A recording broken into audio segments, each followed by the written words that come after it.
اللہ اللہ اللہ۔ بسم اللہ الرحمن الرحیم۔ آج جس دور سے اور جس ماحول سے ہم گزر رہے ہیں، یہ دور فتنے کا دور ہے اور انتہائی نازک دور ہے۔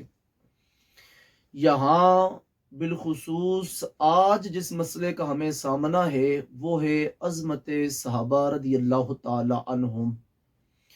لوگ 1450 سال بعد اصحاب رسول کے جج بن کر بیٹھ چکے ہیں، اور ہر شخص کی جتنی زبان ہے وہ اتنا ہی اصحاب رسول پر اپنی زبان کو دراز کر رہا ہے، اور ان قدسی نفوس کی عزتوں کو اچھالنے کی کوشش کرتا ہے، اور ان قدسی نفوس کو رسوا کرنے کی کوشش کرتا ہے کہ جن نفوس قدسیہ کو عزت اللہ نے قرآن کے ذریعے عطا فرمائی ہے، جن قدسی نفوس کو اللہ کریم نے زبان مصطفیٰ سے عزت اور عظمت عطا فرمائی ہے، آج لوگ ان پاک نفوس کی عزتوں پر حملے کی کوشش کر رہے ہیں۔ اللہ کریم نے اصحاب رسول کو صحبت نبی کے لیے منتخب فرمایا ہے۔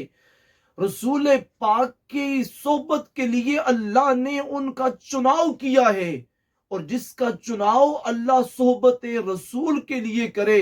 انبیاء و مرسلین کی جماعت کے بعد وہ جماعت دنیا میں سب سے عظیم ترین جماعت ہے، جس کو اللہ کریم نے رسول پاک صلی اللہ علیہ وآلہ وسلم کی صحبت اور معیت عطا فرمائی ہے۔ صحابی کہتے کسے ہیں؟ صحابی کے بارے میں سب سے پہلے یہ سماعت کر لیں کہ صحابی کون ہے۔ من لقی النبی صلی اللہ علیہ وآلہ وسلم مؤمنا بہ ومات علی الاسلام، جس نے رسول پاک سے حالت ایمان میں ملاقات کی اور اسی اسلام اور ایمان پر اس کا وصال ہوا، اس بندے کو صحابی کہتے ہیں۔ اور وہ بندہ جس کو اللہ نے یہ شرف صحبت عطا فرما دیا، اللہ رب العزت نے انبیاء و مرسلین کی جماعت کے بعد سب سے عظیم و بالا مقام و مرتبہ اس بندے کو عطا فرمایا ہے، جس کو اللہ کریم نے یہ شرف صحبت عطا فرمایا ہے۔ اللہ کریم قرآن پاک میں اس مبارک گروہ کے بارے میں بڑا واضح اپنا فیصلہ ہمیں سناتا ہے، اور آج اہل سنت جو چند ایسے لوگوں کے پیچھے لگے ہوئے ہیں کہ جن کو اپنی آخرت کی ہرگز کوئی فکر نہیں ہے، جو اس دنیا کے لالچ اور دنیا کے اس فریب میں اپنے آپ کو غرق کر چکے ہیں، ان کے پیچھے لگ کر اپنے ایمان کو ضائع کر رہے ہیں۔ اہل سنت کا جو منہج ہے وہ اصحاب رسول کی تعظیم و توقیر ہے۔ اہل سنت جس راہ کے راہی ہیں وہ رستہ ادب اور وہ رستہ تعظیم کا رستہ ہے، وہ رستہ محبت کا رستہ ہے، وہ رستہ ہمیں یہ سکھاتا ہے، ہمیں یہ بتاتا ہے کہ وہ چیز جس کی نسبت دربار رسول کے ساتھ ہو، وہ کوئی بھی بھلے چیز کیوں نہ ہو، اللہ کریم کی ہاں وہ چیز عزتوں اور عظمتوں کی حامل ہے۔ اللہ کریم نے اس چیز کو شرف عطا فرمایا ہے۔ ہم اہل سنت ہیں، ہم تو اس مبارک گدھے سے بھی پیار کرتے ہیں، ہم اس کی بھی تعظیم کرتے ہیں، ہم اس کا نام بھی ادب سے لیتے ہیں، جس گدھے کے اوپر اللہ کے نبی نے سواری فرمائی ہے، ہم تو اس کی توہین کو بھی روا نہیں رکھتے۔ تو وہ لوگ جن کو اللہ کریم نے رسول پاک کی معیت میں نمازیں پڑھنے کا اعزاز عطا فرمایا، جن کو اللہ کریم نے رسول پاک کے ساتھ میدان جہاد میں گھوڑے دوڑانے کا حکم، گھوڑے دوڑانے کا شرف عطا فرمایا، ان پاک نفوس کے اوپر بات کرنے سے پہلے ہمیں سوچ لینا چاہیے کہ ہم کہیں آسمان پر، ہم کہیں چاند پر تھوکنے کی کوشش تو نہیں کر رہے۔ اللہ کریم قرآن پاک میں سورہ حدید کے اندر ارشاد فرماتا ہے، لا یستوی منکم من انفق من قبل الفتح وقاتل، تم میں وہ برابر نہیں ہے کہ جنہوں نے اپنا مال خرچ کیا اور راہ خدا میں جہاد کیا فتح مکہ سے قبل، اولئک اعظم درجۃ من الذین انفقوا من بعد وقاتلوا، یہ گروہ جس کو اللہ کریم نے فتح مکہ سے پہلے یہ اعزاز عطا فرمایا کہ انہوں نے اپنے مال دربار رسالت میں پیش کیے، انہوں نے اپنی جانیں دربار رسالت میں پیش کی۔ اللہ فرماتا ہے کہ یہ گروہ اس گروہ سے عظیم تر ہے، اس گروہ سے افضل ہے کہ جس گروہ نے فتح مکہ کے بعد یہ والے کام کیے، فتح مکہ کے بعد اپنے مال دربار رسالت میں پیش کیے، فتح مکہ کے بعد اپنی جان رسول اللہ پر نچھاور کی۔ اللہ ان دونوں گروہوں کا موازنہ فرماتا ہے، اور اللہ کریم ان دونوں گروہوں میں سے فتح مکہ سے قبل والے گروہ کو بعد والے گروہ پر ترجیح دیتا ہے کہ وہ پہلا گروہ بعد والے گروہ پر افضل ہے، بعد والے گروہ سے اعلیٰ اور مقدم ہے۔ لیکن اللہ کریم پھر دونوں کے لیے ایک یکجا بشارت ارشاد فرماتا ہے، دونوں کے لیے ایک خصوصیت اللہ کریم ارشاد فرماتا ہے، اور یہ وہ ہے جو ہمارا نظریہ ہے کہ وَكُلًّا وَعَدَ اللَّهُ الْحُسْنَى، کہ جو میرے نبی کا صحابی ہے، چاہے فتح مکہ سے قبل کا ہے چاہے فتح مکہ کے بعد کا ہے، وہ جب بھی ہے جس کے اوپر صحابی کی تعریف سچی آتی ہے، اللہ فرماتا ہے کہ میں نے اس کے ساتھ جنت کا وعدہ فرما لیا ہے۔ یہ جو حسنہ ہے، حسنہ، یہ حسنہ سے مراد جنت ہے کہ اللہ کریم نے اس مبارک گروہ کے ساتھ جنت کا وعدہ فرما لیا ہے۔ اب اس آیت کریمہ کے بعد ہمارے لیے اور کون سی چیز ہوگی جو ہمیں راہ ہدایت عطا کرے گی؟ یہ آیت کریمہ ہمارے لیے منارہ نور کی حیثیت رکھتی ہے، اور اصحاب رسول کے جنتی ہونے کے بارے میں یہ آیت کریمہ قطعی الدلالہ ہے، اور اتنے واضح انداز میں اللہ کریم ان کے ساتھ جنت کا وعدہ فرما رہا ہے۔ اور اللہ فرماتا ہے واللہ بما تعملون خبیر، میرے نبی کے صحابہ کو عملوں کے پلڑے میں تولنے والے لوگوں سن لو، میں ان کے ساتھ جنت کا وعدہ کر رہا ہوں، اور مجھے ان کے عملوں کی خبر ہے کہ ان کے عمل کیا ہیں، اور رسول پاک کے وصال کے بعد ان کے عمل کیا ہوں گے۔ ان کے عملوں سے میں باخبر ہوں، اور باخبر ہونے کے باوجود میں اللہ کریم ان کو جنت کی خوشخبری عطا فرما رہا ہوں کہ جس کو میرے نبی کی صحبت میسر آئی ہے، میں رب نے اس کے ساتھ جنتی ہونے کا اعلان کر دیا ہے، اس کے ساتھ میرا جنتی ہونے کا وعدہ ہے، اور میں وہ ہوں کہ ان اللہ لا یخلف المیعاد، کہ میں رب جس کے ساتھ وعدہ کرتا ہوں میں کبھی وعدہ خلافی نہیں کرتا۔ میں نے ان کے ساتھ جنت کا وعدہ کیا ہے تو میں ان کو جنت عطا کروں گا ہر حال میں۔ سیماب پاتھی کیا ان لوگوں کی قسمتیں، حصے میں جن کی آئیں وہ مہتاب صحبتیں، جن کی نگاہ میں جلوے تھے میرے حضور کے، جن کی نگاہ میں جلوے تھے میرے حضور کے، جن کے دلوں پہ پہرے تھے وجد و سرور کے۔ اور اسی مبارک گروہ کی ترجمانی کرتے ہوئے، اسی آیت کریمہ کی ترجمانی کرتے ہوئے امام اہل سنت امام احمد رضا خان بریلوی رحمہ اللہ آپ بڑی خوبصورت بات کرتے ہیں، مومنین پیش فتح و پس فتح سب اہل خیر و عدالت پہ لاکھوں سلام، کہ اللہ کریم نے جس شخص کو شرف صحابیت عطا فرمایا، رسول پاک کی صحبت کے لیے اللہ کریم نے جس کا انتخاب فرمایا، اللہ کریم نے اس کو عدالت بھی عطا فرمائی ہے، اللہ کریم نے اس بندے کو دونوں جہانوں کی بزرگی بھی عطا فرمائی ہے۔ امام احمد بن حنبل رضی اللہ تعالی عنہ اپنی مشہور زمانہ تصنیف فضائل الصحابہ کے اندر آپ بڑی خوبصورت حدیث پاک نقل فرماتے ہیں۔ آپ فرماتے ہیں کہ رسول خدا صلی اللہ علیہ وآلہ وسلم نے ارشاد فرمایا، اللہ اللہ فی اصحابی، اے لوگو میرے صحابہ کے بارے میں اللہ سے ڈرو، میرے صحابہ کے بارے میں اللہ سے ڈرو، لا تتخذوہم غرضا بعدی، میری بعد ان کو تم نے اپنی تنقید کا نشانہ نہیں بنانا، میرے بعد تم نے ان کو اوپر تبرے نہیں بکنے، میرے بعد تم نے ان کی توہین کے ارتکاب نہیں کرنے، لا تتخذوہم غرضا بعدی، میرے بعد ان کو اپنی تنقید کا نشانہ بنانے سے بچو۔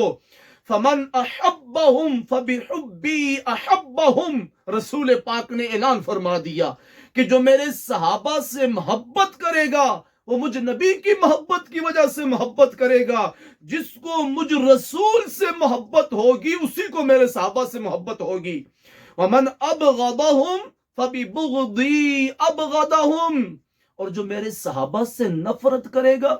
وہ میری نفرت کی وجہ سے ان سے نفرت کرے گا۔ یہ ہو نہیں سکتا کہ جس دل میں مجھ نبی کا پیار ہو، میری عزت و تکریم ہو، اور پھر اس دل میں میرے یاروں اور میرے ساتھ بیٹھنے والوں کی تعظیم نہ ہو، ان کی محبت نہ ہو، ان کا ادب و احترام نہ ہو۔ اللہ کے نبی فرماتے ایسا نہیں ہو سکتا۔ جو اس پاکیزہ گروہ کے ساتھ محبت کرے گا وہ میری محبت کی وجہ سے کرے گا، اور جو اس پاکیزہ گروہ کے ساتھ نفرت کرے گا وہ بھی مجھ نبی کے ساتھ نفرت کی وجہ سے ان سے نفرت کرے گا۔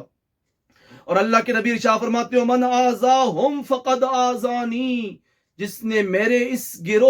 میرے گروہ اصحاب کو جس نے اذیت دی، ان کو جس نے تکلیف دی، رسول خدا فرماتے ہیں پھر وہ یہ مت سمجھے کہ اس نے فقط ان کو اذیت اور تکلیف دی ہے، نہیں، اس نے مجھ نبی کو اذیت دی ہے۔ ومن آذانی فقد آذ اللہ، اور جس نے مجھے اذیت دی اس نے اللہ کو ناراض کیا ہے، اس نے اللہ کو ناراض کیا ہے، اس نے اللہ کو غصہ دلایا ہے، اس نے اللہ کو غضبناک کیا ہے۔ ومن آذى اللہ، اور جس نے اللہ کو غضبناک کیا، اللہ کو غصہ دلایا، یوشک ان یاخذہ عن قریب، اللہ اس کی پکڑ فرمائے گا، اللہ اس کو اوپر تازیانہ عبرت برسائے گا، اور اللہ اس کو دنیا والوں کے لیے عبرت ناک بنا دے گا۔ آج بھی جو لوگ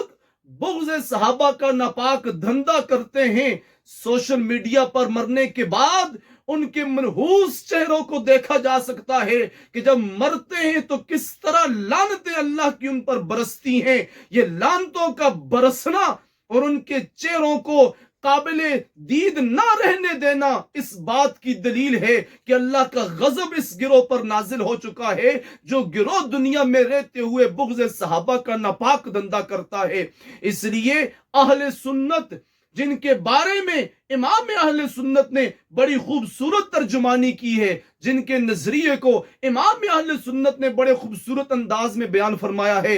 اہل سنت کا ہے بیڑا پار اصحاب حضور، نجم ہے اور ناؤ ہے عطرت رسول اللہ کی، کہ اصحاب رسول تو وہ پاکیزہ گروہ ہے، اصحاب رسول صلی اللہ علیہ وآلہ وسلم وہ عظیم گروہ ہے کہ جس کے بارے میں اہل سنت کا نظریہ بڑا واضح اور صاف ہے۔ اہل سنت اہل بیت کی محبت کی کشتی میں بھی سوار ہیں، اور اہل سنت اصحاب رسول کی محبت کی کشتی میں بھی سوار ہیں۔ یہ بالکل افراط و تفرید کا شکار نہیں ہوتے، یہ راہ اعتدال سے بالکل نہیں ہٹتے، یہ ان دونوں محبتوں کو اپنے سینے میں جما کے رکھتے ہیں۔ اپنے سینے کا ان کو اللہ کریم نے یہ اعزاز عطا فرمایا ہے کہ ان کا سینہ ان دونوں محبتوں سے ہمیشہ مچلتا رہتا ہے، اور اس سینے میں یہ دونوں محبتیں رہتی ہیں۔ اور اللہ کے نبی نے بڑی خوبصورت بات ارشاد فرمائی، اللہ کے نبی نے بڑی خوبصورت بات ارشاد فرمائی، فرمایا لا تسبوا اصحابی، میرے صحابہ کو گالی نہ دو۔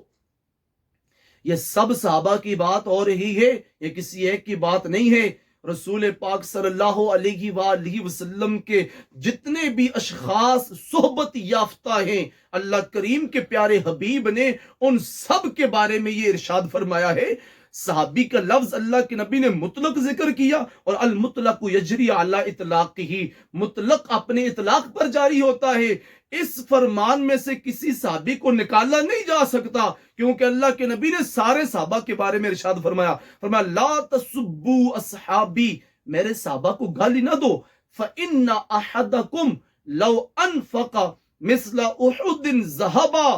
اگر تم میں سے کوئی بندہ احد پہاڑ جتنا سونا اللہ کی راہ میں خرچ کرے، کتنا؟ احد پہاڑ جتنا۔ جا کر مدینہ شریف میں احد پہاڑ کو دیکھ لینا کہ اللہ نے اس کو کتنی وسعت عطا فرمائی ہے۔ اس احد پہاڑ جتنا بھی تم میں سے کوئی بندہ اگر راہ خدا میں سونا خرچ کرے، تو اللہ کے نبی پتہ کیا فرماتے ہیں؟ فرماتے ہیں ما ادرک مد احدہم ولا نصیفہ، صحابہ کے بعد میرا کوئی امتی تا قیام میں قیامت چاہے کسی بھی درجے کا امتی کیوں نہ ہو، وہ احد پہاڑ جتنا سونا خرچ کرے اور میرا ایک صحابی ایک مٹھی، یہ ایک مٹھی سے کم جو اللہ کی راہ میں خرچ کرے تو وہ احد پہاڑ صدقہ کر کے، سونے کا صدقہ کر کے میرے صحابی کے ایک مٹھی بھر جو کی فضیلت کو بھی نہیں پا سکتا۔ اللہ کریم نے میرے صحابہ کو یہ شرف عطا فرمایا ہے۔ میں نے پہلے عرض کی کہ صحابی یہ عملوں سے نہیں بنتا، یہ نگاہ مصطفیٰ سے بنتا ہے، یہ رب کی خاص عنایتوں سے بنتا ہے۔ اور جب رب کی خاص عنایتوں سے بنتا ہے تو پھر کسی بھی عمل کی وجہ سے صحابی کے کسی فعل پر تنقید نہیں کی جا سکتی، صحابی کے اوپر زبان کو دراز نہیں کیا جا سکتا، صحابی کی توہین کا مرتکب نہیں ہوا جا سکتا، کیونکہ اللہ کریم نے ان کو شرف صحبت عطا فرما کر اللہ کریم نے ان کو دنیا اور آخرت کے سارے اعزاز عطا فرما دیے ہیں۔ اس لیے صحابہ رسول کی تعظیم یہ اہل سنت کا ورثہ ہے، یہ اہل سنت کی ایمان کا حصہ ہے۔ اس ایمان کو مت چھوڑیے، ورنہ قیامت والے دن رسول پاک صلی اللہ علیہ وآلہ وسلم کی حضور شرمندگی کے سوا ہاتھ کچھ بھی نہیں آئے گا۔ امام اہل سنت کے اس شعر کو اپنی زندگی کا اثاثہ بنا لیجئے کہ جن کے دشمن پہ لعنت ہے اللہ کی، جن کے دشمن پہ لعنت ہے اللہ کی، ان سب اہل محبت پہ لاکھوں سلام۔